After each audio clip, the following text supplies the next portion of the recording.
Baik ya, kita mulai ya. Assalamualaikum warahmatullahi wabarakatuh. Selamat sore dan salam sejahtera untuk kita semua. Sore hari ini, seperti jadwal yang telah kalian terima, adalah jadwal kita kuliah mata kuliah ekonomi mikro. Tapi sebelum masuk ke materi, alangkah baiknya kita berkenalan terlebih dahulu antara pengajar dan mahasiswanya, dan nanti baru kita masuk ke apa itu ekonomi dan ekonomi mikro, ya. Tapi sebelum ke slide berikutnya, saya akan buka terlebih dahulu dengan pantun. Bangun tidur, minum air hangat, cakep. Biar enak ditambah coklat. Assalamualaikum wahai sahabat. Meskipun sore harus tetap semangat. Iya, terima kasih. Lanjutnya, buka jendela kamar di pagi hari, hirup udara segar serta hangatnya sang mentari. Sebelum kita memasuki kepada materi, izinkan saya memperkenalkan diri. Oke, nama saya Agung Trisusilo, SPMP. Saya lulusan dari Prodi S1 Agribisnis UNIP dan S2 Agribisnis UNIP. Dan mengabdi di Prodi Agribisnis UNIP itu sejak tahun 2020 sebagai dosennya. Ada yang ingin tanyakan lagi? Tidak? Selanjutnya, dalam perkuliahan ekonomi mikro ini, kita akan diampu oleh 4 orang tim pengajar yang terdiri dari saya, pertama, Agung Trisusilo SPMP.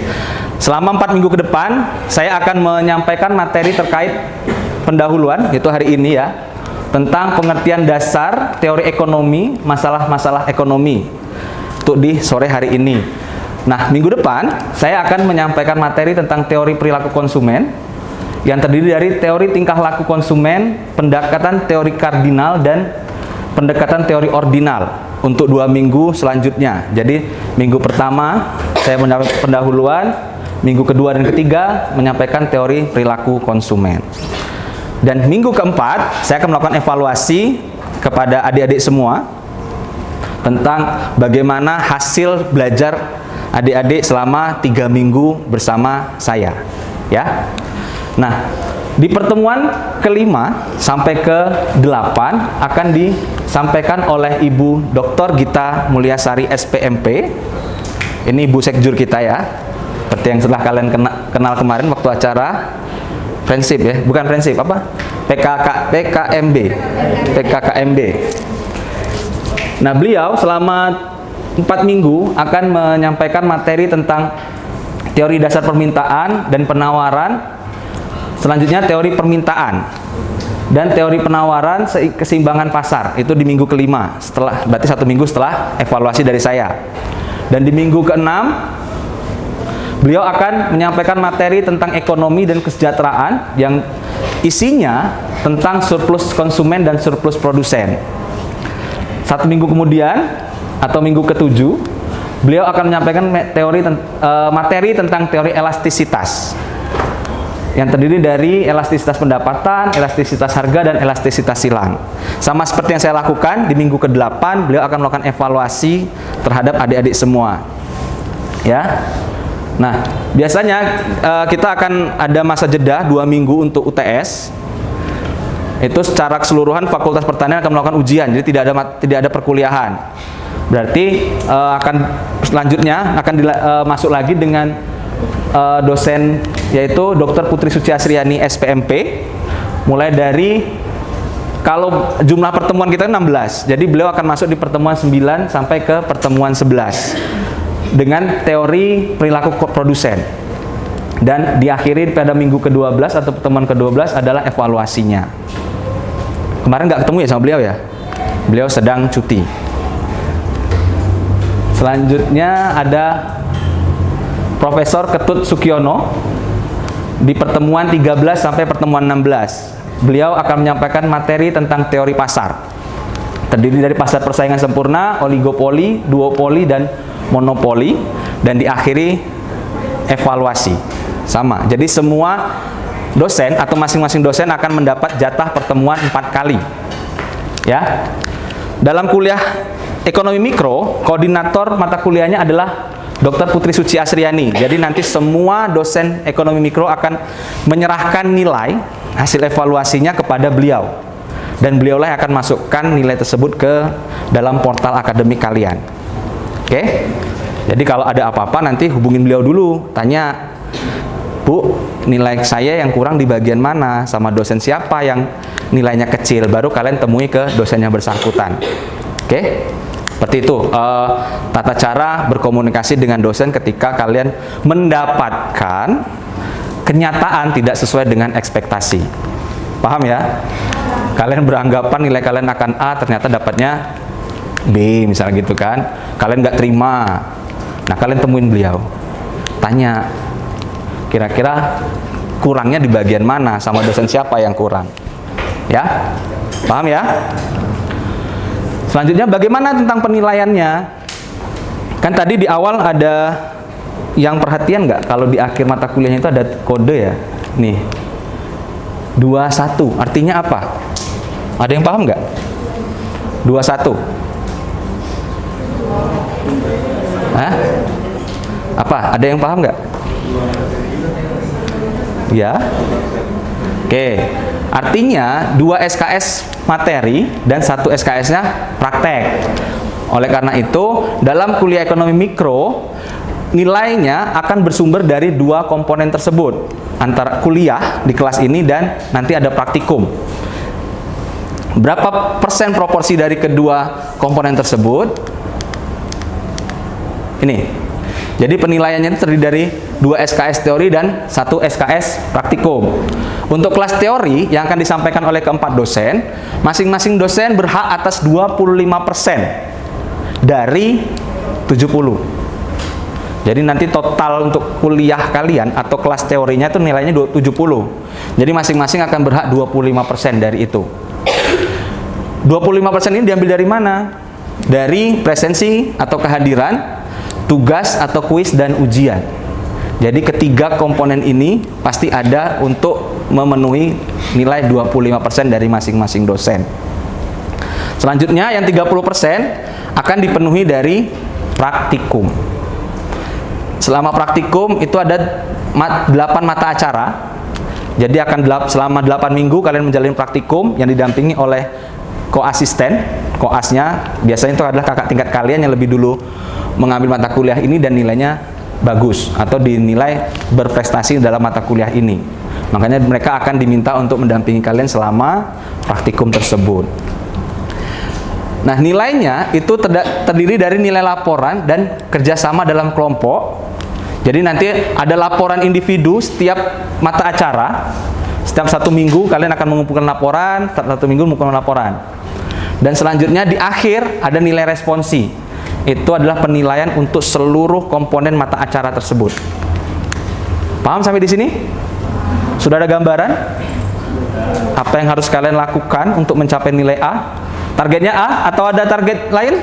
Saya cukup D aja lah, misal gitu, ada nggak? Hah? Mau A plus? Kayaknya nggak ada deh A plus. Paling banter tuh A nilainya. Di bawahnya ada amin, plusnya nggak ada. Itu hebatnya A. Sampai di sini ada yang ditanyakan? Ada yang ditanyakan misalnya apa tentang tadi saya sampaikan misalnya nilainya tidak sesuai dengan kenyataan misalnya, ekspektasi kalian tidak sesuai dengan kenyataan. Ada nggak? Ya silakan. Siapa namanya? Berdiri atau? Sambil duduk aja nggak apa-apa. Nama saya Roni Batara Putra, izin bertanya. Jadi kan tadi kita memiliki praktek dan ada laporan nanti. Apakah yang pertama pertanyaan saya, apakah laporan itu harus kita tulis tangan atau boleh di titik komputer? Dan kedua untuk modelnya sendiri seperti apa itu? Oke, kalau untuk praktikumnya itu biasanya tulis tangan, nanti ada bukunya. Kalian akan menyiapkan 1 buku tulis sesuai instruksi koasnya, nanti akan dikasih sampul warna apa gitu. Nah, nanti kalian akan mengerjakan latihan-latihan soal di buku tersebut. Seperti itu. Jadi tidak menggunakan komputer, semuanya tulis tangan, ya. Seperti itu. Paling ya nanti akan ngerjakan buat gambar-gambar kurva, menghitung jumlah produksi dan sebagainya. Itu gambarannya nanti sesuai dengan topiknya ya. Oke, sampai di sini masih ada yang ditanyakan lagi? Cukup?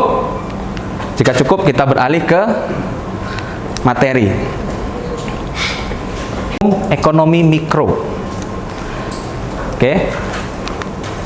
Saya buka lagi dengan pantun ya untuk materinya ya, biar lebih rileks. Wisata kuliner ke daerah Cikini lebih nikmat kalau perginya berdua. Setelah tadi perkenalan diri, saatnya kini kita membaca doa. Doa dimulai.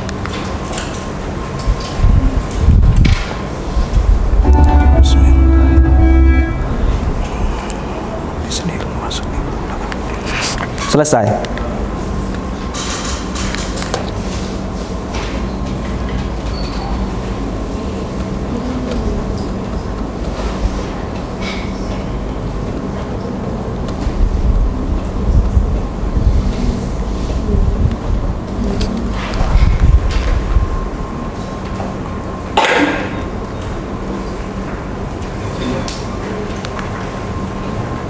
Oke, doa selesai.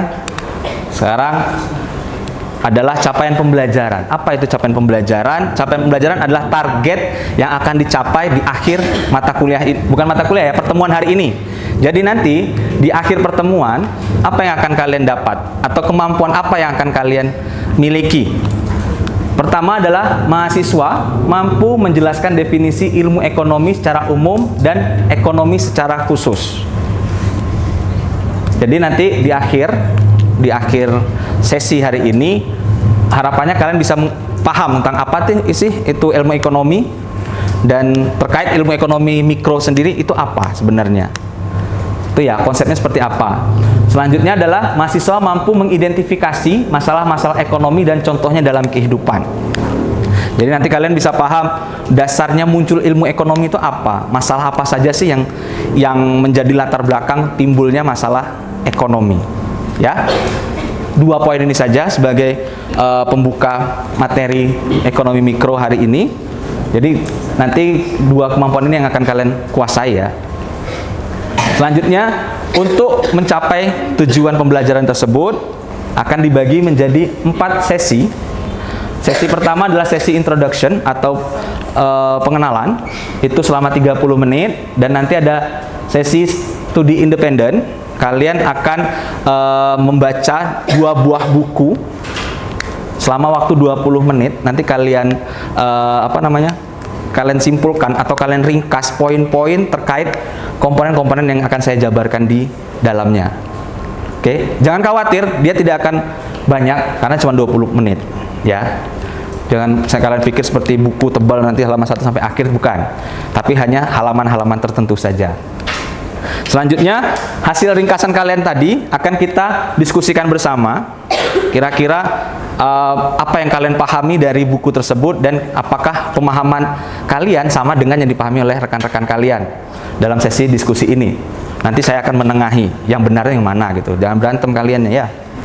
Nah, selanjutnya conclusion atau kesimpulan dari pertemuan kita hari ini.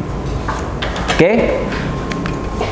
Sebelum kita masuk ke materi, sekarang kita akan melakukan brainstorming terlebih dahulu untuk mengetahui sejauh mana sih pemahaman kalian tentang ilmu ekonomi.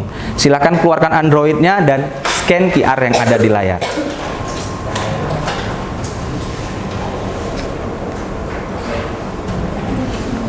Jika yang belakang kesulitan, mungkin yang di depan bisa scan, terus linknya bisa share ke grup, atau bisa juga kalian masuk melalui slido.com, masukkan kode 1895 4081.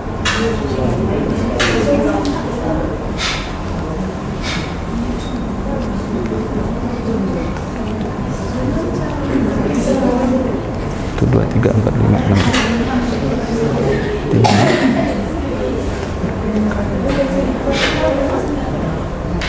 20.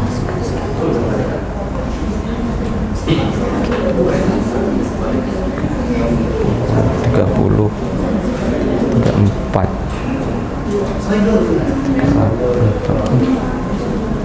Oke, nanti kalau sudah login, namanya akan muncul di sini ya.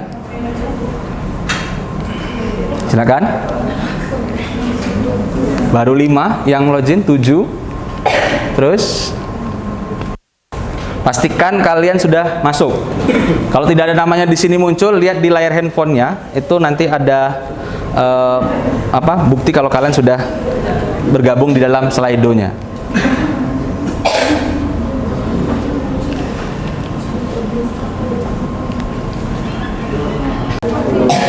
Udah ya? Oke, soal pertama bisa kalian lihat di layar ataupun di handphone kalian. Nih soalnya. Silakan dikerjakan selama waktu 30 detik.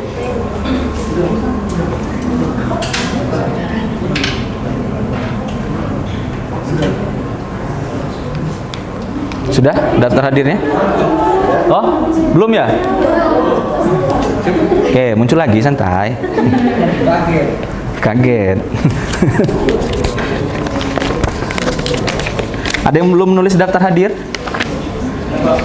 Baru 30 di sini. Oh, sini belum ya? Oke. Sudah tadi? Nomor 1 sudah? Belum juga? Oh, udah muncul dia. Nih, nomor 2.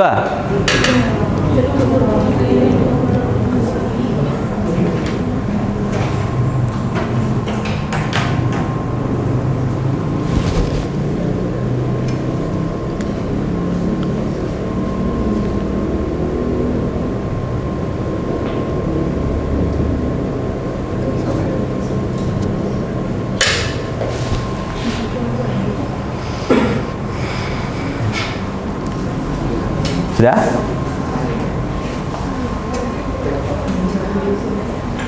%, A, 11% B, 37% C, dan 7% di D. Jawaban yang benar adalah C. Ya. Siapa yang mimpin ya? Ada Roni Batara Putra dengan 2 soal dalam waktu 24 detik. Selanjutnya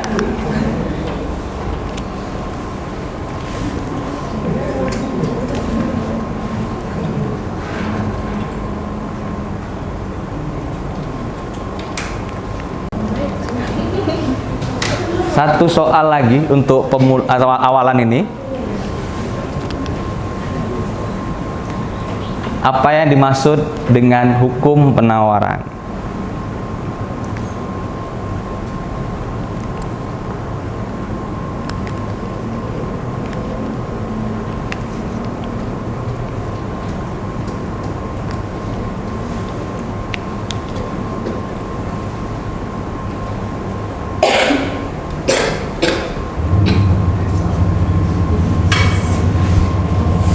Waktu habis. Hanya 38 yang jawab. 45% di jawaban C. Jawabannya yang benar adalah B. Dan siapa yang menang? Paulina Simarmata dengan waktu 57 detik. Siapa yang salah semua? Ada muncul di layarnya kan enggak? Salah semua ada? Yang salah, yang benar 1? Benar 1? Ya. Benar 1? Benar 1 banyak ternyata yang benar 1. Benar 1 ya. Benar 2. Oke, benar 2. Benar 3 udah ada muncul di depan ya. Dan benar 4 juga ada. Hanya 2 yang benar 4 ya.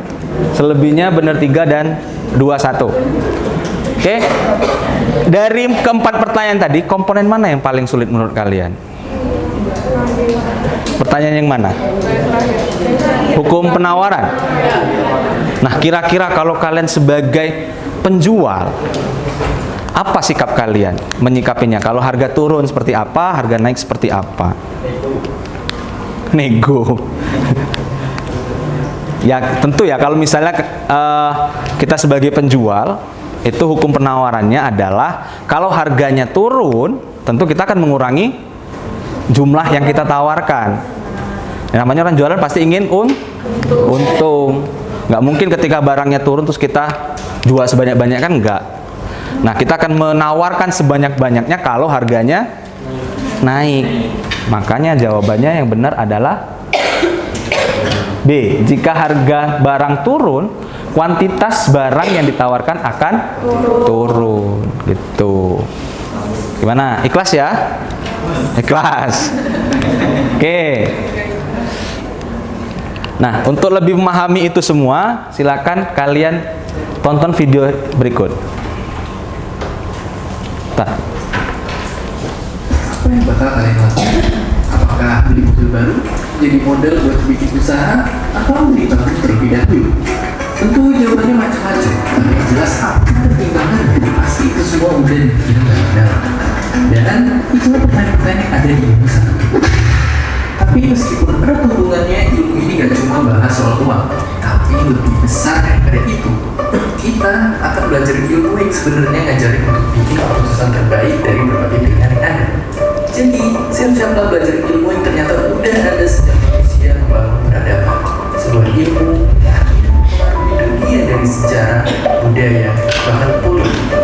Ini dia ekonomi.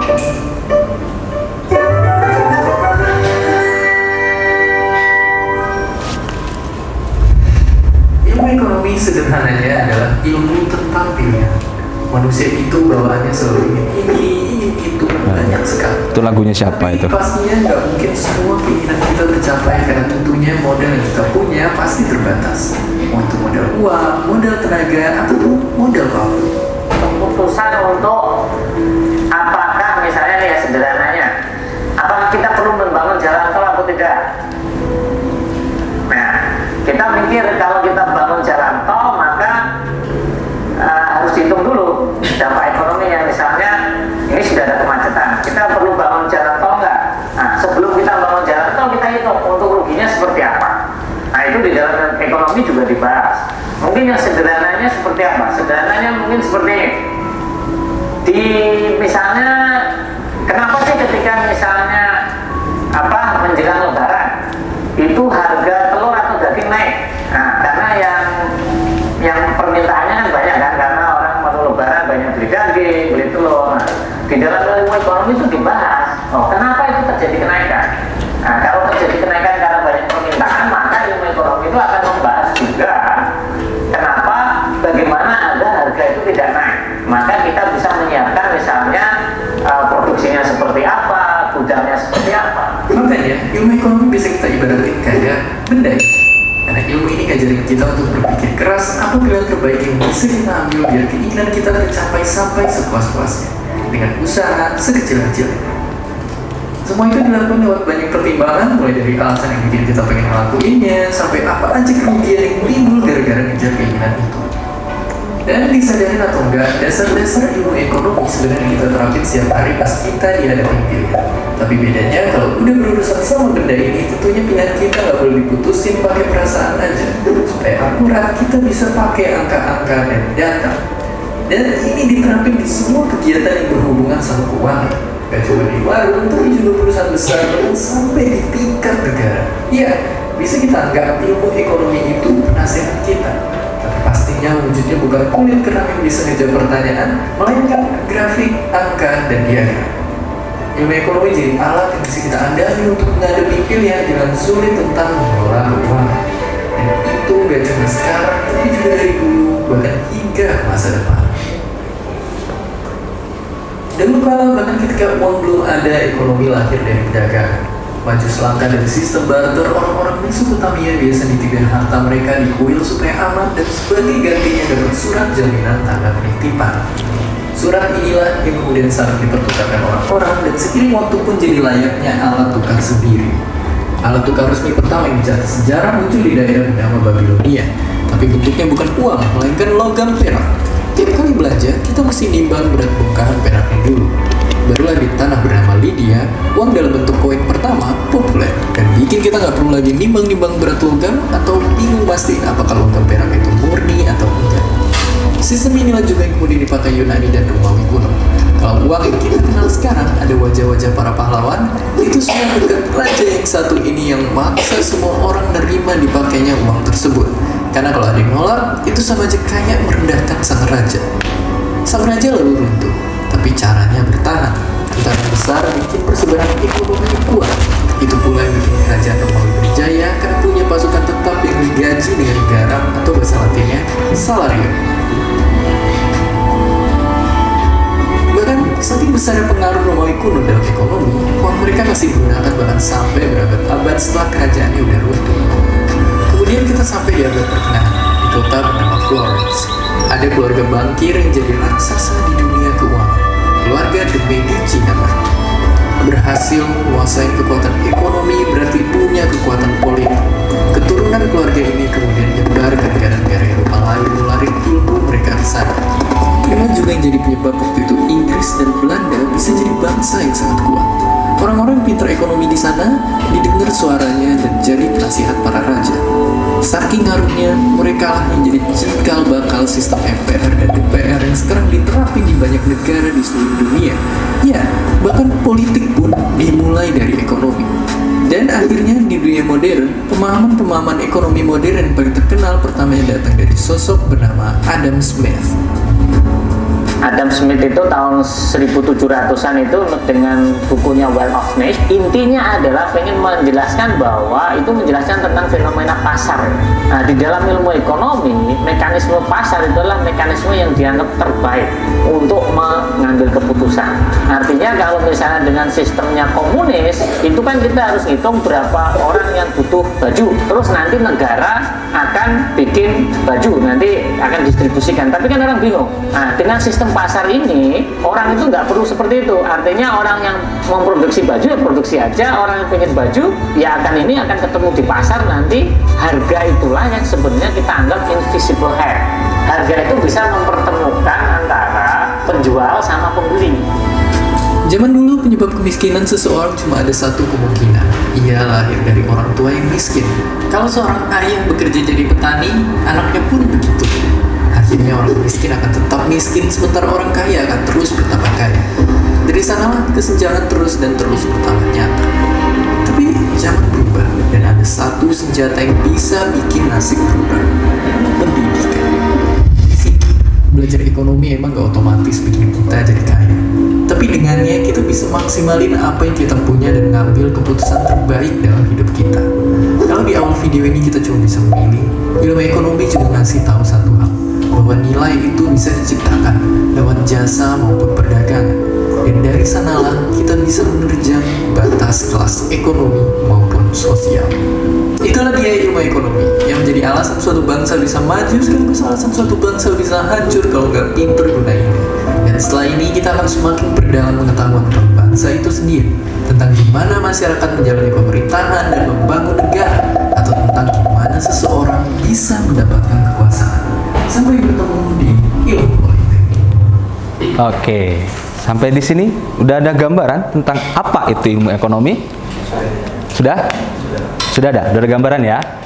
Oke, secara teori ilmu ekonomi itu ada dua pakar ekonomi ya yang menyampaikan. Sebenarnya di dunia banyak pakar ekonomi, tapi yang saya kutip dari Samuelson dan Alfred Marshall.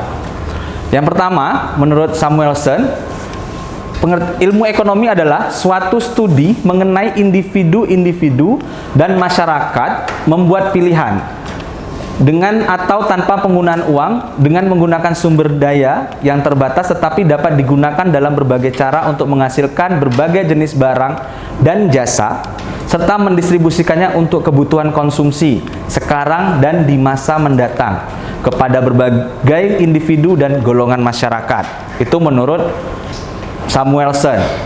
Nah, yang kedua, menurut Alfred Marshall, ilmu ekonomi adalah studi tentang pemanfaatan sumber daya yang langka untuk memenuhi kebutuhan manusia yang tak terbatas. Nah, dari keduanya, apa kata kunci yang bisa kalian tangkap? Apa? Keduanya memiliki kesamaan apa? Sumber daya yang terbatas. Sumber daya yang terbatas, terus memenuhi kebutuhan. Oke, seperti tadi ya, di awal video tadi, di awal video itu kan sudah dijelaskan bahwa manusia itu memiliki kebutuhan yang tak terbatas, mau ini, mau itu. Tapi pada dasarnya dia punya kemampuan atau punya sumber daya yang terbatas. Tentu seperti sekarang ya, kita pengen punya iPhone, pengen punya Lamborghini, pengen punya rumah mewah, tapi apa daya? Kantongnya kok kosong. Semua jadi hanya angan-angan. Nah, itu salah satu bentuk contoh keterbatasan manusia. Nah, karena tadi kita sebagai manusia punya keterbatasan, kita harus lebih logis. Jadi, kalau misalnya tadi nggak punya kemampuan untuk itu, ya sudah, jangan terlalu tinggi. Lakukan sesuai dengan kemampuannya. Kalau mampunya naik Supra, ya monggo. Naik Honda Vario, lanjutkan. Naik apa? CRF, monggo, silakan. Kalau mampu beli nggak masalah. Kalau mampunya naik C70, ya nggak apa-apa, syukurin saja. Agar semua menjadi sebuah nikmat dan hidup menjadi bahagia. Nah, nanti kalau sudah mampu baru bisa penuhi seluruh kebutuhannya. Oke? Paham sampai di sini tentang ilmu ekonomi? Sudah makin jelas ya? Apa itu ilmu ekonomi? Nah, selanjutnya ruang lingkup ilmu ekonomi. Ilmu ekonomi dibagi menjadi dua, ada makro dan mikro. Nah, tentu keduanya memiliki skup atau ruang lingkup yang berbeda.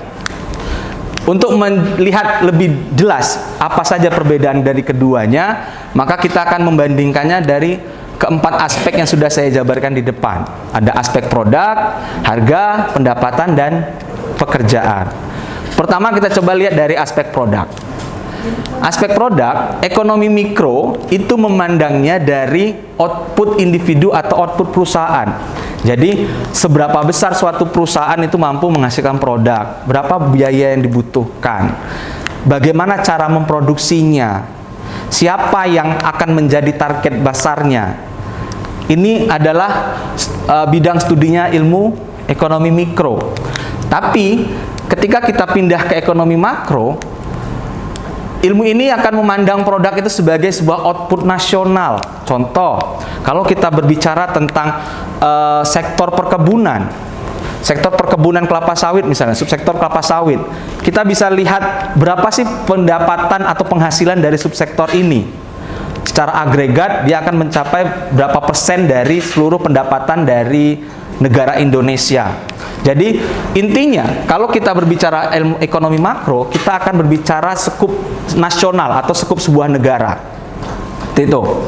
Nah, kalau berbicara tentang dari aspek harga kalau dari ekonomi mikro, dia akan memandang harga tersebut dari aspek unit barangnya. Berapa harga per unit barang tersebut? Misal ada handphone misal gitu ya. Taruhlah ini deh, spidol. Nah, spidol ini pasti dia memiliki harga kan, misalnya 15.000 per unitnya.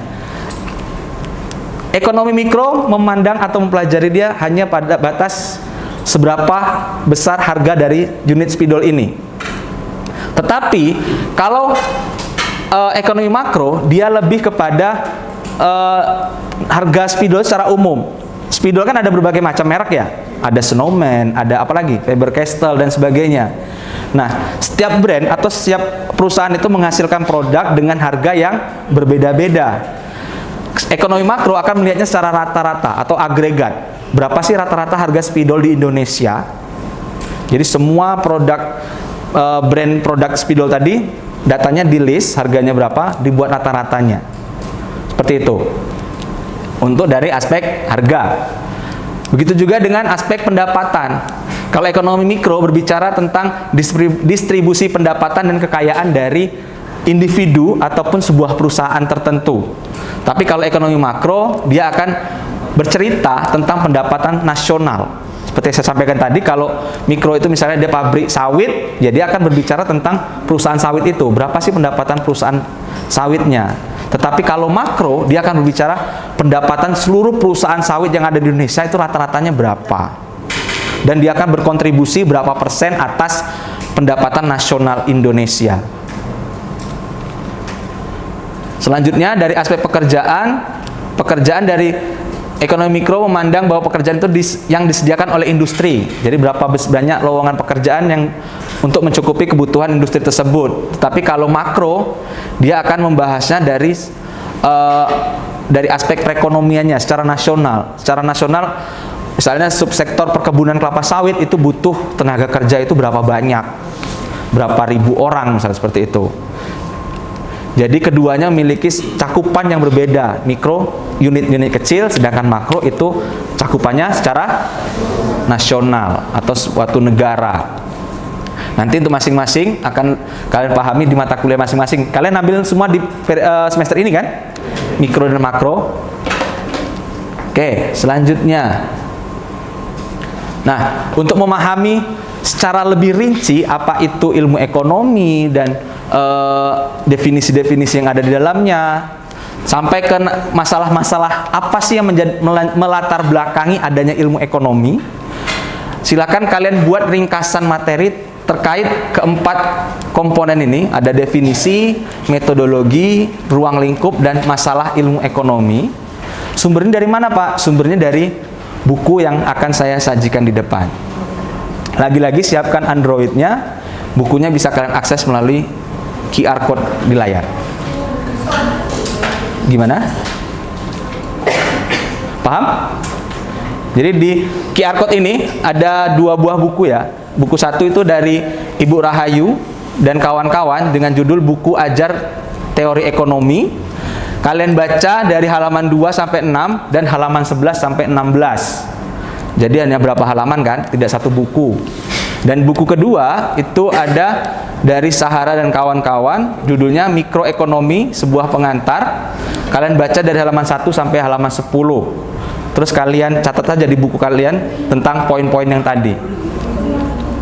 Ya. Waktunya 20 menit untuk kedua buah buku ini.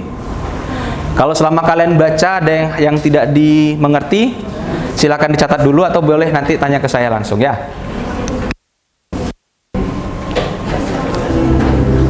Iya.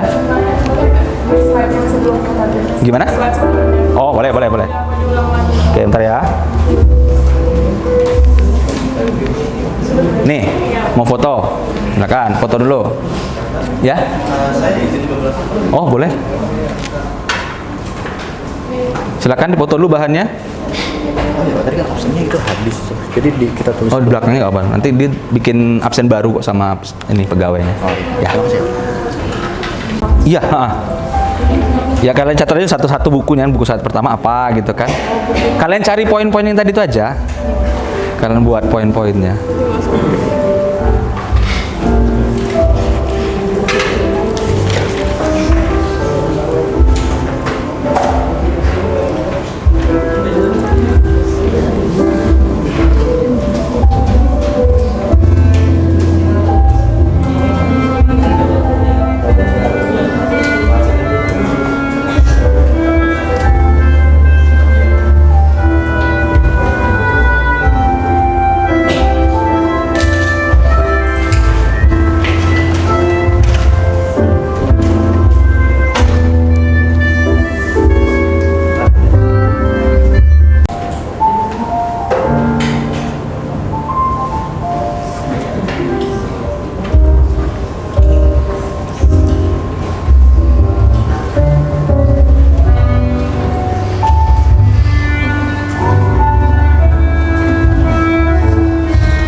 Ada kesulitan?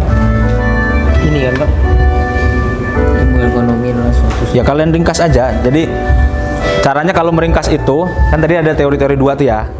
Itu bisa kalian gabungin, apa sih yang kalian pahami dari kedua teori itu, kalian buat dengan statement kalian sendiri. Ya bukan kalian isi semua menurut Bapak A, Bapak B, Bapak C, bukan. Ya, gabungin aja kalian rangkum apa sih intinya dari teori ekonomi itu. Ya dari sumber yang kalian baca tadi. Aduh, sorry.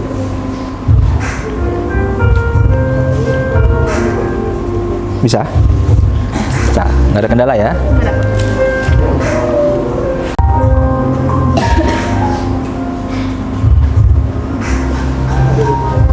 Mana? Ada kendala? Nggak ada? Aman? Aman. Bisa? Insya Allah. Iyalah ya. Cuma membaca dan buat ringkasan saja.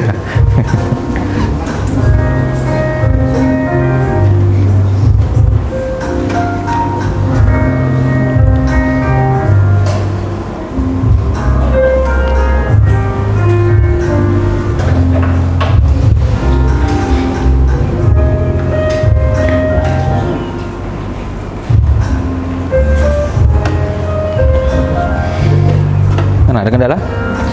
Nggak ada? Dibaca. Aman. Ya, udah. Oke. Oke, sambil membaca, sambil saya cek presensinya ya, sambil kenalan. Paulina Simarmata, yang mana? Oke. Indikasi Boro? Yap. Kartika Sitorus? Ya. Silvana AFM? Rosmi EED? Iya, boleh. Rega Melena? Iya. Fioni Dwi Cahayu? Ulin Fitriani? Boleh lihat buka maskernya? Enggak masalah? Nah, gitu. Oke, terima kasih. Naomi Cahaya? Cintri? Betul ya, Cintri ya? Walyazaski? Oke, Ferdinand Setiawan, M. Faik, oke, Aldi Alfajar, Dapa, Rike Radita, Charlie Berlian, Krishna Putra, M. Rafif, Anton Aru, betul? Rizky Aprison, Irfan Hambali, betul ya? Nikodemus, oke, terima kasih. Regi Ardiansa, Iman Syah Rizky, oh ke depan. Amanda Adi, oke. Nabil, Indri Putri, Yulianti, Eva Rosari, Marcella, oke. Naomi Wulandari, boleh buka maskernya, Dek? Oke. Mutiara Kartini, Kofifa, oke. Zahara Rahmanda, Gresita, oke, Gresita Novi S. Roni Batara Purba, ya. Reja Nurlaila, Ayu Wulandani, Erza Efrilian, oke, Nur Alima, Tessa Ramadania, Dimas Restu,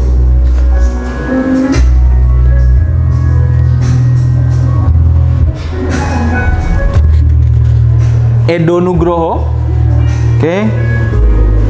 AG Esa Aliano, betul ya? Dori Aswandi. Ada yang belum dipanggil?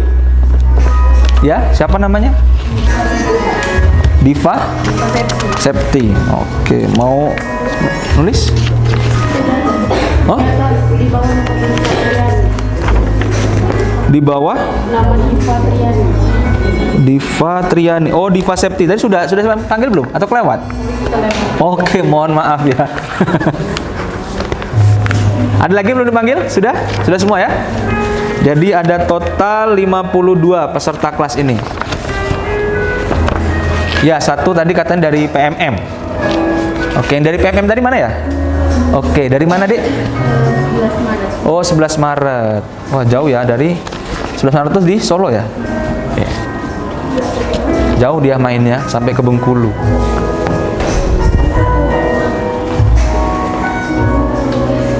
Sudah sampai buku berapa? Baru buku 1? Atau sudah masuk buku 2? Baru buku 1.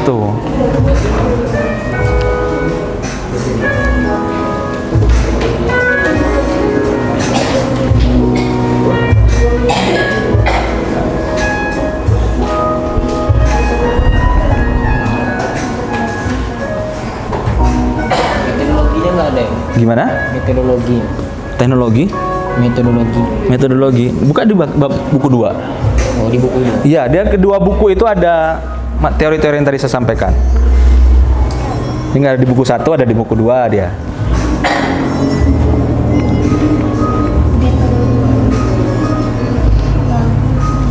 Di buku 2 ada metodologinya ya. Tahu.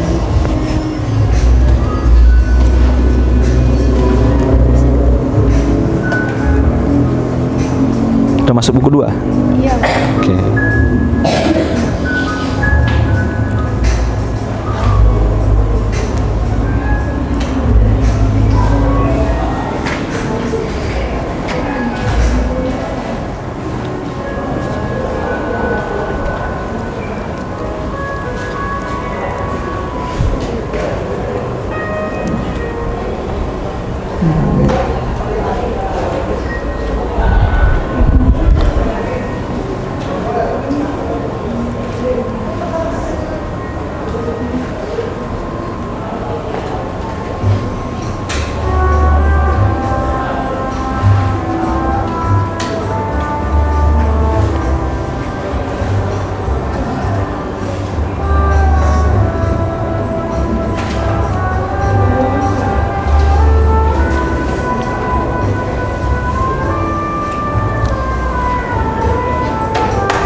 Lima menit lagi ya. Relax saja, nggak perlu buru-buru. Kita belajar bareng.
Ini tadi siapa namanya?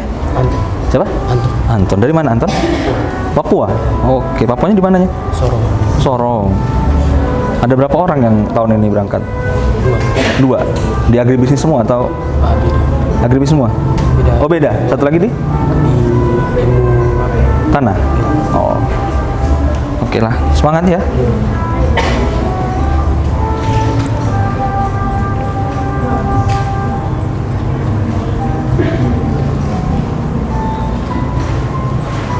Oke, Oke, waktunya habis ya. Sekarang kita review bareng-bareng deh. Ya, kita review bareng-bareng.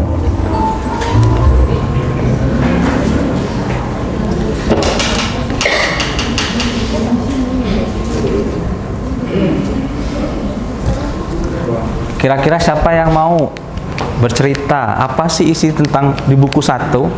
Poin-poin yang disampaikan tadi? Siapa? Yang bersedia? Saya kasih poin 10. Yang bersedia dan ya nyampaikannya tentu berbobot ya. Oke. Ada yang bersedia? Saya tambahin poin kuisnya hari ini 10. Ada? Secara ikhlas? Kalau tidak ada yang secara ikhlas, dengan metode yang kedua akan saya tunjuk. Tapi bukan saya yang nunjuk, nanti laptopnya yang nunjuk kalian. Nggak ada yang bersedia? Secara ikhlas menawarkan diri, saya aja Pak. Ada? Ayo. Ceritain aja apa yang itu, yang kalian pahami tentang ilmu ekonomi dari buku 1. Terus nanti yang selanjutnya ada yang dari buku 2, apa yang didapat. Ada? Tidak ada? Wah, sayang sekali. Poin 10-nya nggak kepake.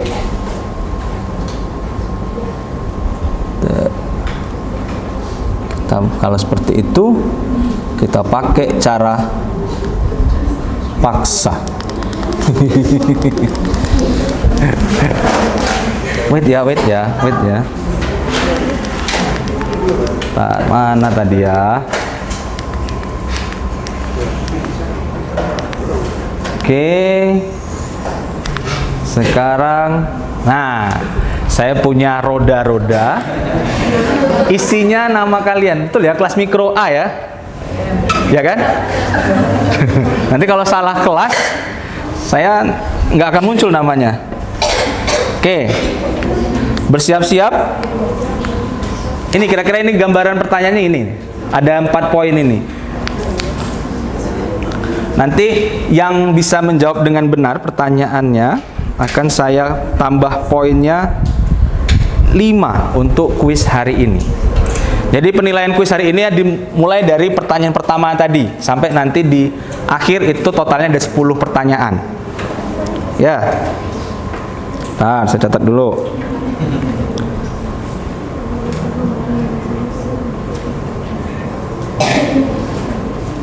Yap, kita mulai. Siapakah orang yang beruntung?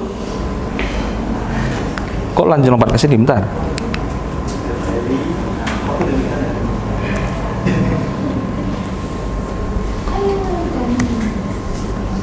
Ayo. Macet ya. Nggak habis akal kok, santai. Saya sudah siapkan alternatifnya. Tunggu. Jangan kecewa. Tadi ada satu tadi dari PMM udah nulis nama juga kan ya? Nah. Tadi siapa namanya dari PMM? Ulin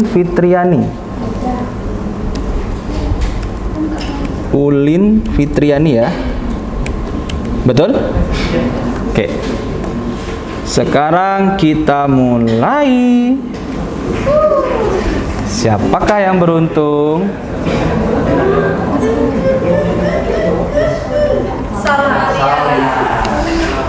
Salmaria Sartika, BR Sitompul. Yang mana orangnya? Yang mana?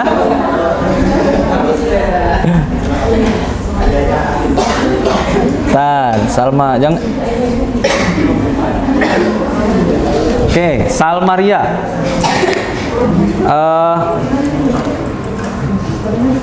Apa yang kamu pahami tentang ilmu ekonomi? Mana tadi orangnya? Baju merah kan? Ya, betul. Dari bukunya saya dapatkan kalau pengertian ilmu ekonomi adalah ilmu yang mempelajari tentang bagaimana individu dan masyarakat memilih cara pemanfaatan sumber daya yang tersedia, baik sumber daya alam, sumber daya modal, dan sumber daya manusia. Oke. Ada yang ingin nambahkan? Silakan, siapa namanya? Paulina. Paulina. Apa Paulina? Ilmu ekonomi adalah suatu ilmu atau konsep yang mempelajari tentang pengambilan tindakan atau keputusan oleh para pelaku ekonomi untuk dapat memenuhi kebutuhan barang dan jasa dari faktor-faktor produksi yang tersedia. Oke. Luar biasa semua. Beri plus. Betul ya? Salmalia dan Paulina. Paulina ya. Oke, keduanya dapat 5 poin. Jadi ilmu ekonomi itu adalah ilmu yang mempelajari tentang bagaimana individu dalam mengelola potensi yang dimilikinya atau sumber daya yang dimilikinya, baik manusia, alam, dan ekonomi, untuk memperoleh apa yang dia butuhkan atau apa yang dia inginkan, sehingga dia mencapai kepuasan atas produk yang dia konsumsi tersebut. Itu adalah pengertian dari ilmu ekonomi. Selanjutnya, masih mau? 5 poin lagi? Udah? Kok cemen sekali? Percaya diri apa? Bentar, mana ya tadi ya? Ini.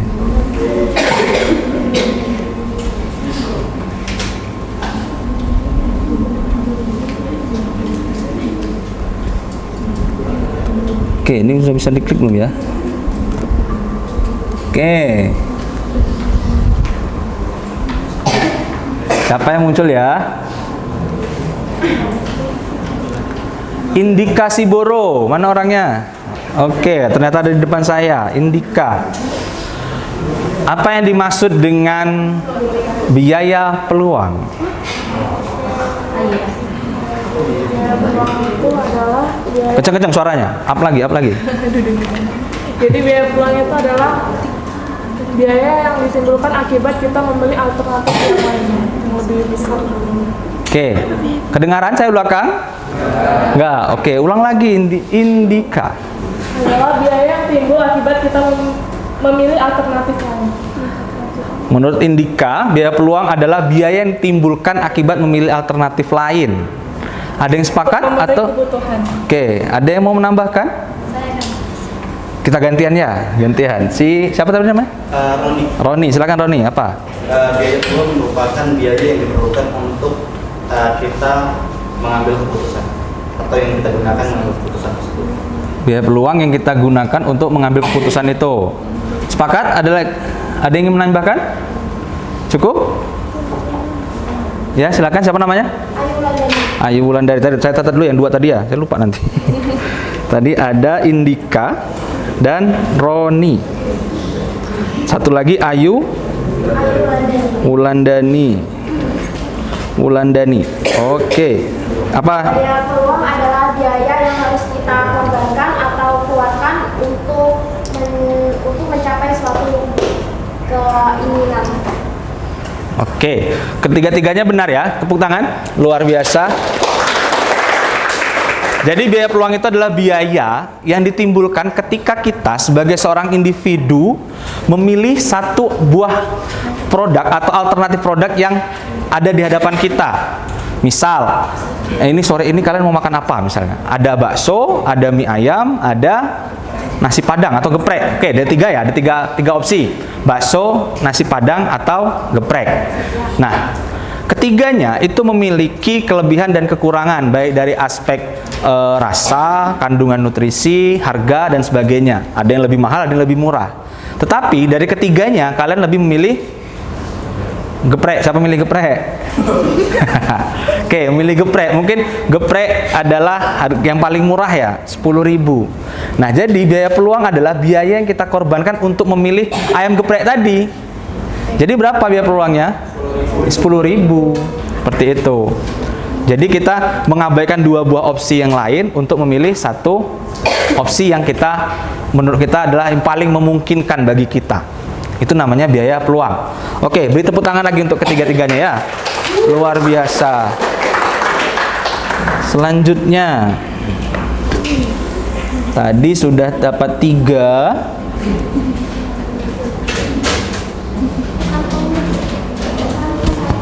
Siapa lagi yang beruntung ya? Dapat 5 poin lagi.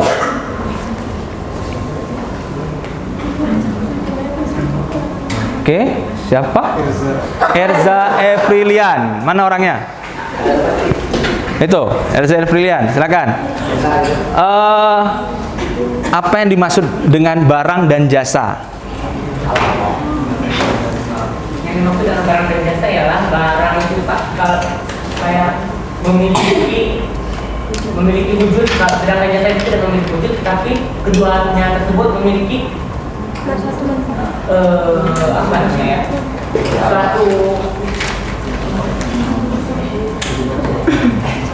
suatu manfaat yang saling keterkaitan.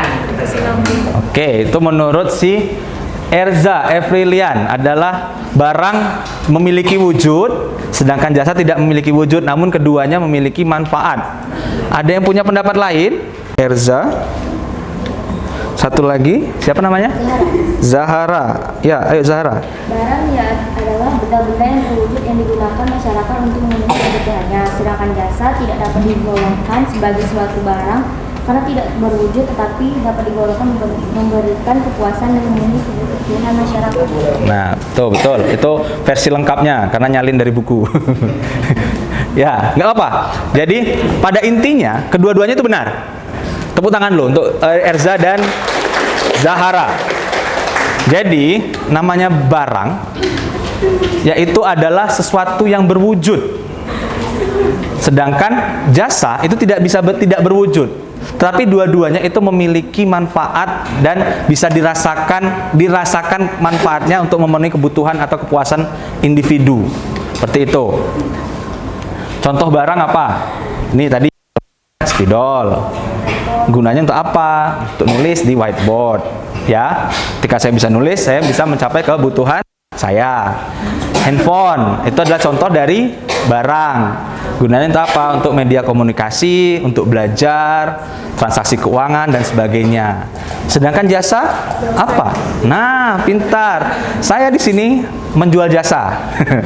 Jasa mendampingi kalian untuk menuntut ilmu. Bukan sebagai orang yang kalian anggap lebih pintar dari kalian, bukan. Bagi saya dosen itu panutan, tapi posisi saya sebagai dosen, saya adalah pendamping kalian untuk proses belajar. Ya, proses belajar bisa dari manapun, baik dari kalian sebagai sumber informasinya ataupun dari saya sebagai informasinya. Ya, jadi paham ya? Jadi ada barang dan jasa. Selanjutnya, terima kasih Erza dan Zahara. Kita lanjutkan ke spin yang keempat. Keempat, betul. Siapa yang beruntung? Rizky Aprison Nababan. Mana orangnya? Ya, Rizky. Apa yang dimaksud ruang lingkup ekonomi itu apa sih? Tadi sudah saya sampaikan ya.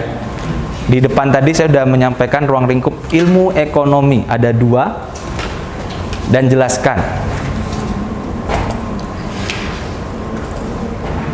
Ayo Rizky Aprison Nababan. Mungkin kalau nggak baca pun tadi sudah bisa sekilas ya dari yang saya jelaskan di awal tadi. Ayo. Bisa Rizky? Bisa? Oh sebentar, oke. Butuh berapa hari? Seminggu ya. Pertemuan kedua kita baru selesai. Ada Rizky?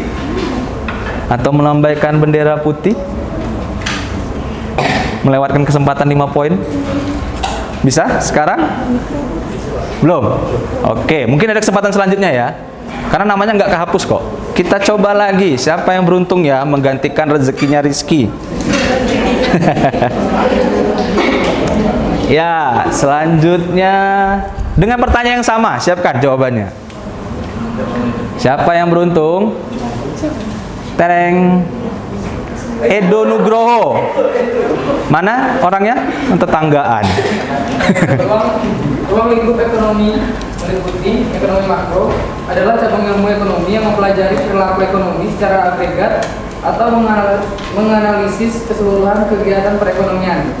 Sedangkan ekonomi mikro adalah cabang ilmu ekonomi yang mempelajari atau menganalisis mengenai bagian terkecil dari keseluruhan kegiatan perekonomian seperti bisnis dan rumah tangga. Nah, tuh.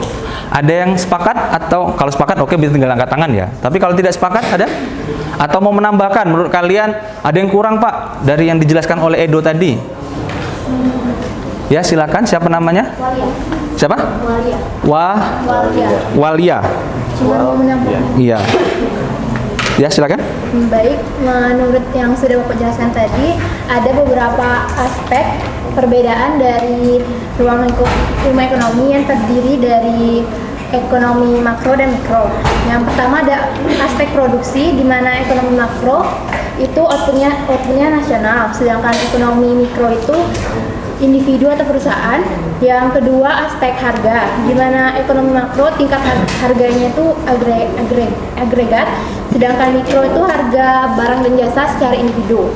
Yang ketiga ada aspek pendapatan, di mana ekonomi makro pendapatannya nasional, sedangkan mikro itu distribusinya pendapatan dan kekayaan. Yang terakhir ada aspek pekerjaan, di mana makro itu secara nasional, sedangkan ekonomi mikro itu secara industri dan perusahaan. Oke, terima kasih Edo dan Waliat. Beri tepuk tangan. Ternyata keduanya bisa saling melengkapi ya. Luar biasa. Ini kolaborasi yang luar biasa di awal perkuliahan ya. Mudah-mudahan bisa bekerja sama dan seterusnya. Selama proses belajar sampai wisuda maksudnya. Syukur-syukur berjodoh. Amin. Oke. Masih ada nggak ya? Masih ada tuh. Masih ada nongkrong 2 poin. Ini menurut kalian rezeki atau musibah? Saya rasa bukan musibah lah ya. Kalau musibah kan ada ininya kan ya, ada efek negatifnya. Kalau ini kan nggak bisa, sudah lewat. Selanjutnya, siapa lagi? Nah, untuk siapa? Ada yang ingin menambahkan? Tadi sudah ya. Siapa namanya tadi? Indika. Kita kasih rezekinya ke yang lain dulu ya, biar rata. Ada yang menambahkan lagi? Tidak ada? Oke, betul ya. Tadi menurut Irfan. Beri tangan dulu untuk Irfan. Irfan luar biasa. Jadi masalah ekonomi itu ada 3. Pertama apa? Produk apa yang akan kita buat? Ya. Apa yang kita buat? Terus selanjutnya bagaimana cara membuatnya? Selanjutnya produk tersebut kita tujukan untuk siapa? 3 pertanyaan dasar yang muncul untuk sebagai dasar dari ilmu ekonomi. Nah, nanti ketika kalian ingin menjadi seorang pebisnis, baik bisnisman maupun bisniswoman, paling tidak ketiga pertanyaan itu sudah terjawab terlebih dahulu sebelum kalian memulai. Kalau misalnya kalian membuat bisnis di bidang fashion misalnya, bisnis kalian itu akan memproduksi produk apa saja, bisa saja baju, terus tas, sepatu, dan apapun itu. Fashion item yang kira-kira menurut kalian menguntungkan. Selanjutnya, kalau tadi kalian ingin membuat bisnis fashion, kira-kira bagaimana kalian memproduksi produk tersebut? Kalau baju, apakah kalian memproduksi sendiri atau kalian memilih untuk mengambil produk UMKM, kalian hanya memasarkan saja, dan begitu juga dengan produk-produk lainnya. Nah, terus selanjutnya, siapa yang kalian sasar sebagai target pasar kalian? Apakah menengah ke bawah atau menengah ke atas? Itu sudah harus jelas agar bisnis kalian itu lebih terarah mau kemana. Karena setiap target sasaran itu memiliki karakteristik yang berbeda dan treatment yang berbeda. Paham sampai di sini? Paham. The last question.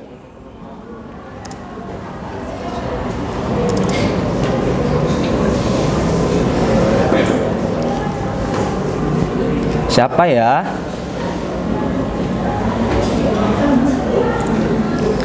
Yang terakhir. Siapa yang beruntung kira-kira? Reja Nur Laila. Mana orangnya? Oke, kayaknya rezekinya ke sana dulu ya. Mungkin next week atau next meeting sebelah sini. Tapi dengan catatan di sini jangan pindah. Nanti kalian pindah ke sini, dia pindah situ lagi. Oke, Reja. Metodologi ilmu ekonomi ada berapa, Eja? 2. Menurut Eja, silakan. Apa saja? Reja. Ya. Ya. Ilmu ekonomi positif dan ilmu ekonomi Normatif. Oke. Apa itu ilmu ekonomi positif dan normatif? Ilmu ekonomi positif itu adalah memahami perilaku dan operasi sistem ekonomi tanpa melakukan penilaian tentang apakah hasilnya baik atau tidak. Artinya ekonomi positif menggambarkan apa yang ada dan bagaimana kerjanya tanpa membuat penilaian. Sedangkan ilmu ekonomi normatif itu lebih melihat ke hasil perilaku ekonomi, kemudian mempertanyakan apakah hasilnya baik atau tidak, dan apabila tidak baik, dapatkah dibuat menjadi lebih baik. Contohnya, haruskah pemerintah memberikan subsidi, haruskah pemerintah menaikkan pajak. Ilmu ekonomi normatif seringkali disebut sebagai ilmu ekonomi kebijakan. Oke, itu tadi menurut Reja. Ada yang mau menambahkan? Menurut Reja, metodologi ilmu ekonomi itu ada 2. Menurut Reja, ada ilmu ekonomi positif dan ada ilmu ekonomi normatif. Ada yang mau menambahkan? Tapi yang disampaikan Reja tadi udah benar juga. Silakan beri applause dulu. Reja luar biasa. Tapi ada yang ini enggak merasa kayaknya kurang deh, Pak. Ya iya, apa? Kalau ada yang kurang apa gitu loh. Ya? Hipotesa. Enggak. Bukan. Ada yang kurang? Ayo, apa satu lagi? Tapi jangan khawatir ya, udah saya catat kok, 5 poin udah di kantong. Ya. Lupa. Dia itu ada 3. Pertama ilmu ekonomi positif, yang kedua normatif, yang ketiga deskriptif. Jadi betul yang Reja sampaikan tadi, ilmu ekonomi positif itu lebih kepada bagaimana memahami suatu sistem itu bekerja. Jadi misal kalian ingin memahami bagaimana sih usaha tani itu bisa berjalan, bagaimana caranya kalian untuk menghasilkan padi misalnya gitu. Mulai dari mengolah lahan, mempersiapkan lahan gitu kan, terus melakukan penyemaian, sampai nanti kalian panen dan pasca panennya seperti apa. Itu kalian pelajari dalam ilmu ekonomi positif. Nah, kalau ilmu ekonomi normatif itu akan dibahas sampai kepada bagaimana proses pembiayaannya, terus apa masalah-masalah yang dihadapi oleh petani. Misal tadi petani menghadapi masalah mahalnya harga pupuk misal gitu kan, sehingga petani mendapatkan imbal jasa atau penerimaan yang lebih sedikit dari usaha yang mereka lakukan. Terus apa yang harus dilakukan oleh pemerintah? Misalnya mensubsidi harga pupuknya. Nah, itu adalah contoh ilmu ekonomi normatif. Tapi sebagai penengah keduanya itu ada ilmu ekonomi deskriptif yang bertujuan untuk menggambarkan atau mendeskripsikan data-data yang didapat dari kedua metodologi tadi ke dalam bentuk narasi yang sehingga bisa dipahami oleh orang lain. Contoh, tadi sebelum kalian menerapkan subsidi di harga pupuk, tentu ada data-data kan? Data misalnya harga pupuk di daerah A itu sekian, B sekian, C sekian. Nah, harga pupuk itu memiliki porsi yang paling besar dari seluruh komponen biaya usaha tani padi misal gitu. Nah, berdasarkan data-data itulah yang digambarkan dalam bentuk grafik, kurva, dan statistik, kalian bisa menjawab, oh ternyata biaya pupuk ini yang memakan porsi paling besar di dalam biaya usaha tani. Jadi apa yang harus kita lakukan? Tadi dijawab dengan ilmu ekonomi normatif, yaitu salah satunya dengan memberikan subsidi harga pupuk. Paham sampai di sini? Beneran? Bener. Nanti nggak paham, jangan sungkan bertanya. Sampai di sini ada yang ingin tanyakan? Mana kursornya? Ada yang ditanyakan sampai di sini? Oke, silakan Roni. Kan tadi di faktor pertama kan tadi disebutkan bahwa kita menghitung tuh banyak menggunakan grafik dan kurva. Ya. Tambahannya statistik untuk mengumpulkan dan menguji kebenaran data tersebut. Nah, sedangkan kita melihat sendiri bahwa sebenarnya kepuasan tidak bisa diukur dari grafik dan kurva. Bagaimana Bapak menanggapi hal tersebut? Oke, terima kasih. Pertanyaannya bagus ya. Tepuk tangan dulu untuk Roni. Jadi, yang Roni maksud itu aspek kepuasan itu adalah pada diri sendiri masing-masing ya. Nah, kedua yang Roni metode sampaikan tadi ada grafik, kurva. Nah kan seperti saya sampaikan, ketika kita melihat sebuah data itu misalnya kalau sekedar angka saja kita akan bingung kan. Misalnya harga produk A, produk B, produk C, dan mereka punya spek yang berbeda-beda. Nah, kalau kita hanya melihat angka-angkanya saja tanpa kita rubah data tersebut ke dalam bentuk deskriptif, tentu kita akan mengalami kendala untuk membandingkan beberapa alternatif produk tersebut. Makanya kita butuh merubah atau mentransformasi datanya ke dalam bentuk deskriptif seperti kurva, misalnya kurva permintaan, ada kurva penawaran, terus macam-macam, ada data statistik lainnya bentuk pie dan sebagainya. Nanti kita bisa lihat, oh kira-kira kalau kondisi seperti ini yang saya paling butuhkan apa sih? Misalnya saya paling butuh produk ini dari aspek harganya. Jadi kepuasan itu bisa dipenuhi tergantung ya kita pendekatannya. Kalau ada yang pendekatan puas itu ketika mampu membeli produk dengan harga murah. Ada yang seperti itu. Ada orang yang puas itu ketika dia mampu membeli barang tapi umur ekonomisnya panjang. Tahu kan umur ekonomis? Umur ekonomis adalah masa pakai produk itu. Ya, jadi ada yang suka penting aku beli murah, harga murah yang penting bisa make gonta-ganti. Itu ada yang seperti itu. Tapi ada yang suka barang harganya mahal, dia bisa make lebih lama. Nah, keduanya itu memiliki kepuasan masing-masing. Tapi sebelum menentukan produk tersebut, tentu dia punya data kan. Yang A tadi, misal contohnya, contoh jam tangan misalnya. Jam tangan ada produk merek A, itu dia memiliki harga misalnya 200.000, ketahanannya misalnya 2 hari misal gitu kan. Terus jangan 2 hari deh, terlalu pendek, 2 tahun misal gitu, 2 tahun. Terus dari segi bahan terbuat dari misalnya stainless steel misal gitu ya, kayak panci stainless steel.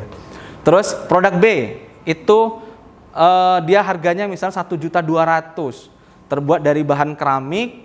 Terus ketahanannya bisa sampai 10 tahun lebih dan looks-nya lebih elegan. Nah, si A atau Bapak A itu bisa saja memiliki kepuasan ketika dia mampu membeli sama-sama produk jam tapi harganya lebih murah. Tapi Bapak si B itu lebih suka memilih produk yang branded tadi atau yang memiliki tahanan lebih lama. Contohnya kan ada orang beli jam KW misalnya gitu kan ya. Ada yang lebih suka pada jam yang ori. Begitu juga dengan sepatu. Penting kalau sepatu mungkin dia lebih suka ke fungsinya saja, sama-sama nutupin kaki. Tapi ada juga yang dia loyal terhadap brand tertentu. Makanya kalau jalan tuh agak gini-gini dia gitu. Gitu karena dia mau nunjukin brandnya tadi. Aku pakai produk A loh, aku pakai produk B loh, misalnya kayak gitu. Seperti itu. Jadi ya Roni ya. Jadi kepuasan itu memang tidak bisa diukur secara deskriptif atau ditayangkan, tapi bisa untuk mencapai kepuasan itu kita butuh data yang kita sajikan tadi dalam bentuk grafik, diagram, ataupun data statistik lainnya.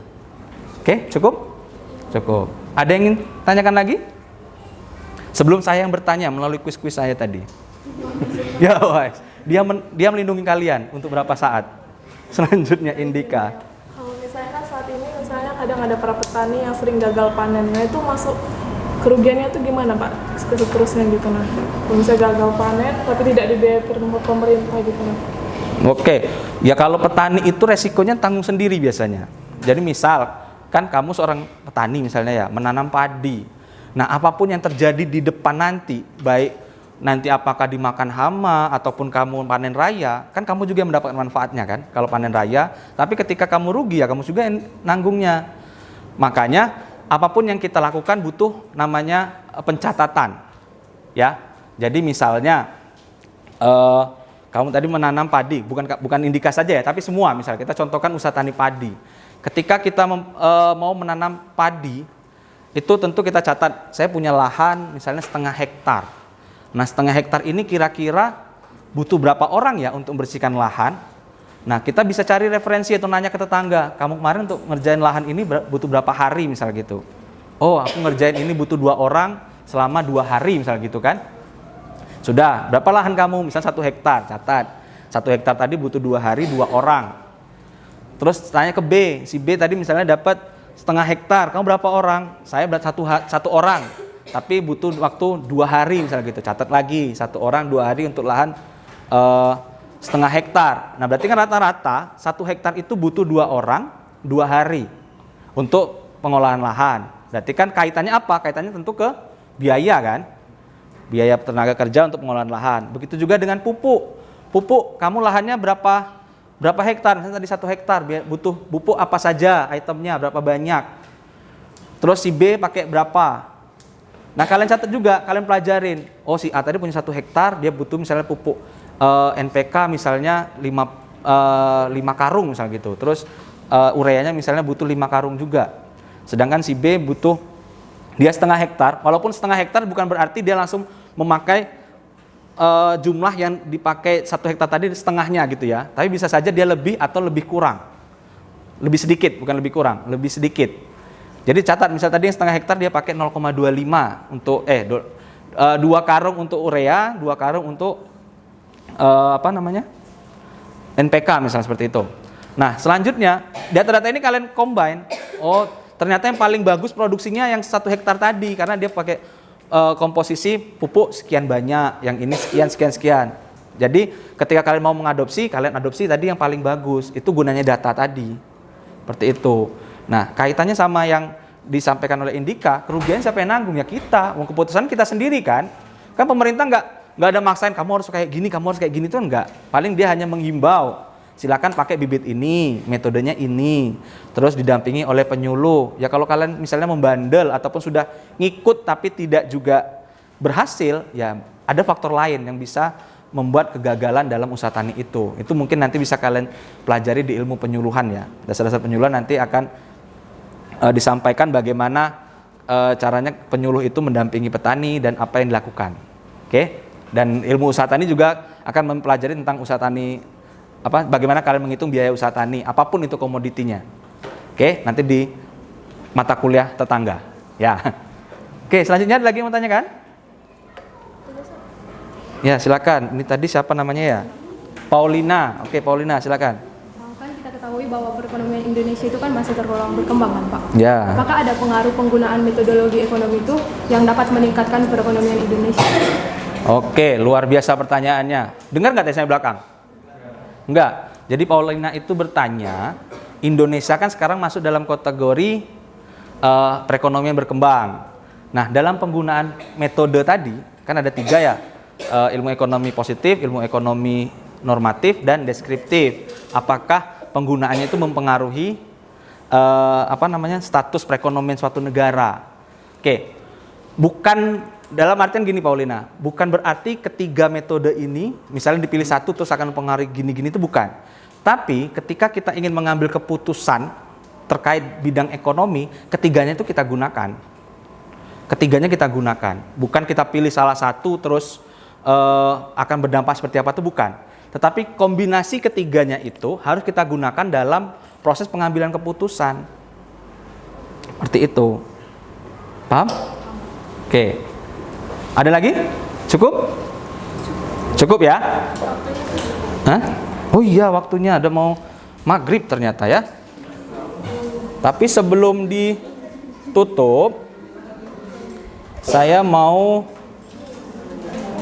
mengevaluasi pertemuan kita hari ini melalui 6 soal kuis di sesi terakhir ya. Bentar. Belum, bentar, mana ya? Oke, nanti di akhir pertanyaan kan dapat ini ya, total skornya. Setelah jawab 10 pertanyaan, berapa jumlah pertanyaan yang terjawab nanti di akhir seperti itu. Silakan kalian screenshot terus screenshotnya kalian kirim ke Adi ya, komtinya Adi. Oke, nanti kirim ke Adi biar Adi yang mengirim ke saya, ya. Sudah tahu kan bagaimana cara screenshot layar HP-nya? Enggak, tadi ada yang kelas lain tadi yang bingung. Mungkin dia baru ganti HP, dia tuh mau nunjukin baru HP baru kayak. Oke, belum, ini masih sudah ya, udah login semua ya? Ini get ready nih yang tadi lah, tinggal lanjut aja. Siap? Sudah dibuka semua handphonenya? Oh sorry, ternyata masa depan apa tubuh saya menghalangi masa depanmu.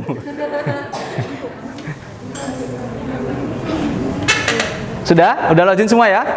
Dia tidak muncul karena tadi sudah kalian sudah login, sudah 52 orang. Pertanyaan pertama, sudah? Oh belum. Padahal tinggal kalian buka aja di jendela sebelahnya tadi. Sudah semua? Masih ada yang kendala?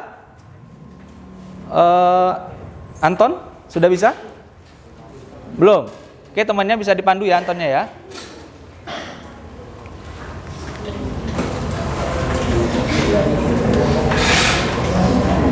Sistemnya masih sama, 30 detik untuk satu soal. Masih tersisa 6 soal lagi. Silakan do the best untuk mendapatkan skor optimal. Ya. Sudah bisa? Masih ada yang belum? Anton sudah bisa belum? Oke, kita coba follow up. Oke, buka browser aja. Mana browsernya? Amit, misi ya. Mana? Sorry. Ini.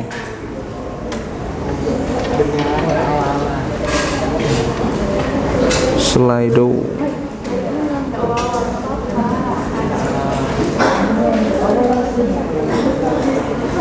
Sorry, ini bukan browser ini. Chrome-nya mana? Ting.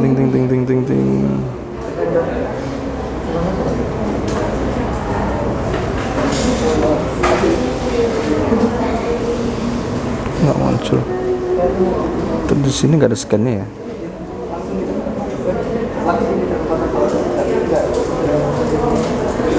Google. Oke, Google. Slido.com.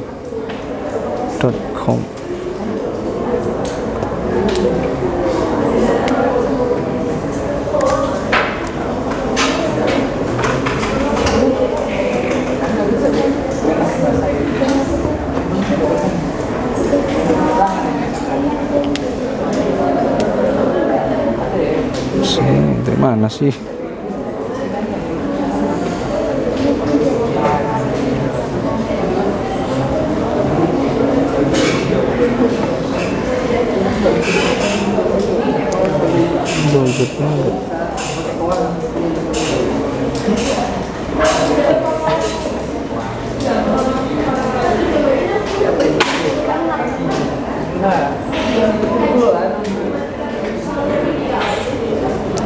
Enter 1895.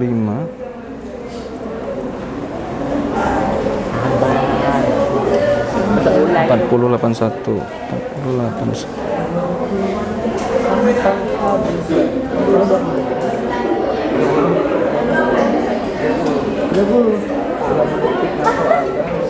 Nama tadi siapa? Anton siapa Anton? Aru. Anton Aru. Oke. Tunggu ya nanti ya. Nanti kalau itu jangan lupa nanti setelah kalian klik jawabannya kalian klik send-nya ya. Karena tadi muncul kan di situ hanya berapa yang muncul ya. Terus itu saya mana? Waduh. Terlihat sudah tua. Oke, sudah semua ya? Nanti jangan lupa klik send. Kalau nggak diklik send nggak muncul dia jawabannya. Siap ya? Pertanyaan pertama. Mengapa seorang individu perlu mempelajari ilmu ekonomi kecuali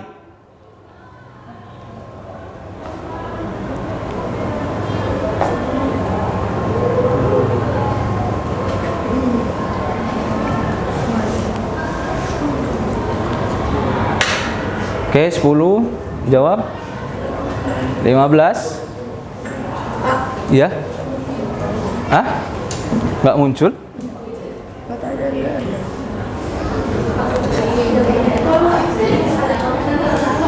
Selesai. Ya, udah muncul, udah jawab. Bisa dijawab? Sudah kelewat berarti.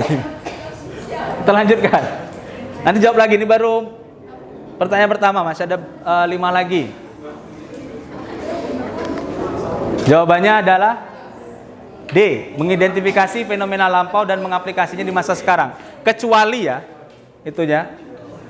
Keywordnya kecuali. Selanjutnya, pertanyaan ke-6. Oke, masih ada Paulina Siwarmata, udah benar semua. Oke, pertanyaan ke-6, silakan dijawab.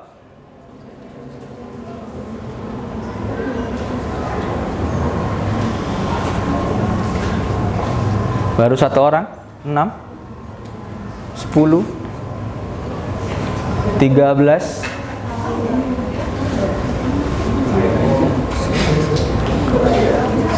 29. Jangan lupa klik send ya. 43, 47. Oke, terakhir 48 orang yang menjawab. 54% ada di pilihan C. Apa yang menjadi fokus kajian mikroekonomi? Perilaku konsumen dan produsen. Jawabannya adalah C. Betul. Siapa leaderboardnya? Masih Paulina, disusul oleh Roni. Selanjutnya pertanyaan ke-7. Oke, silakan.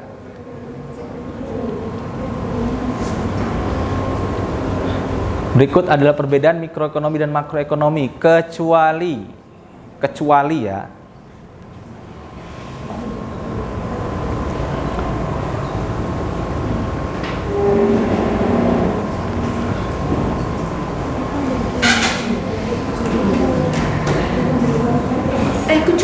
Iya.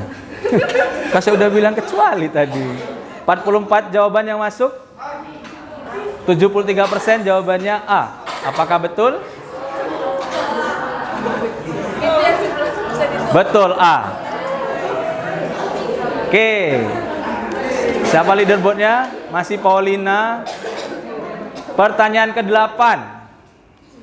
Di bawah ini adalah beberapa alat analisis yang digunakan dalam ilmu ekonomi, kecuali. Hobi kecuali ya Bapak ya. Menjebak orang.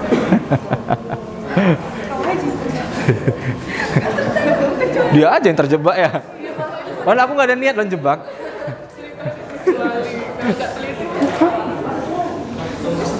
Apa jawabannya? 50 orang yang menjawab. Oke. 96% D. Jawabannya adalah kalkulator. Kecuali kan. Grafik, kurva itu ada semua tadi. Oke, masih Paulina. Luar biasa Paulina ya. Mimpin terus. Selanjutnya, pertanyaan ke-9. Ilmu ekonomi deskriptif sebagai metode dalam penyusunan data yang menggambarkan fenomena dan fakta. Di antaranya adalah kecuali. Kecuali Ya, kecuali.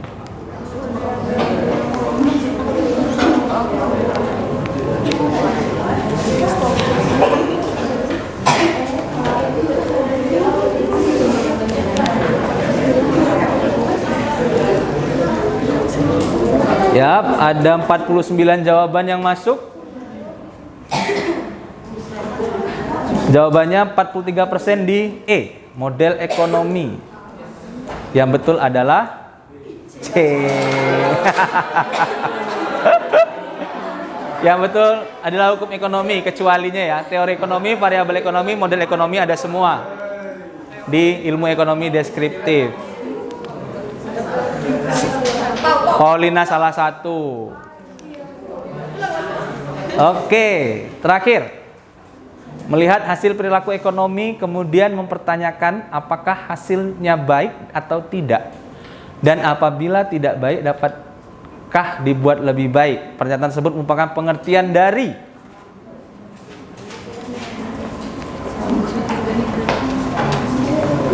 Ayo, ini nggak ada kecualinya, nggak jebak, nggak. Baru 35 orang? 47? Loh kok turun? Ya 47 ya. 47 jawaban. 50% menjawab ilmu ekonomi normatif. Yang betul adalah ilmu ekonomi normatif. Oke, siapa pemenangnya ya? Masih Paulina. Paulina, ada Roni, Indika, Ulin, Walyazaki, Syahda untuk 5 besar. Nah, sekarang silakan kalian screenshot layarnya. Screenshot layarnya. Terus kalian kirimkan ke Adi. Ya, nanti biar Adi yang mengirimkan ke saya. Sudah semua ini screenshot layarnya? Jangan sampai kelewat ya. Ketika slide ini saya geser, di layar handphone kalian juga akan hilang. Ya? Bisa? Anton sudah bisa screenshot? Temannya bisa bantu Anton? Bisa? Sudah screenshot ya? Ya? Gimana? Hah?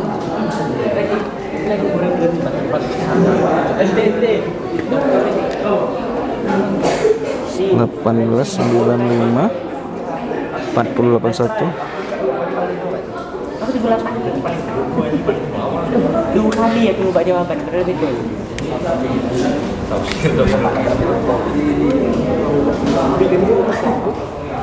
Betul ya.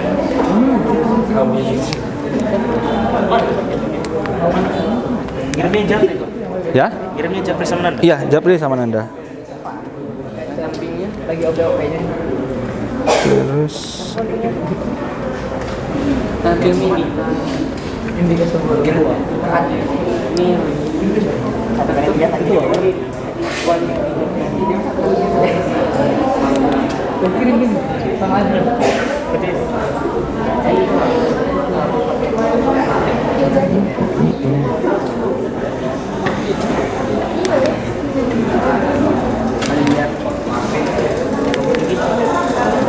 kamu nggak itu tadi? Nggak apa? Nggak ada jawaban satupun. Oke, nanti itu aja. Minta nomor saya ke siapa? Ke Adi.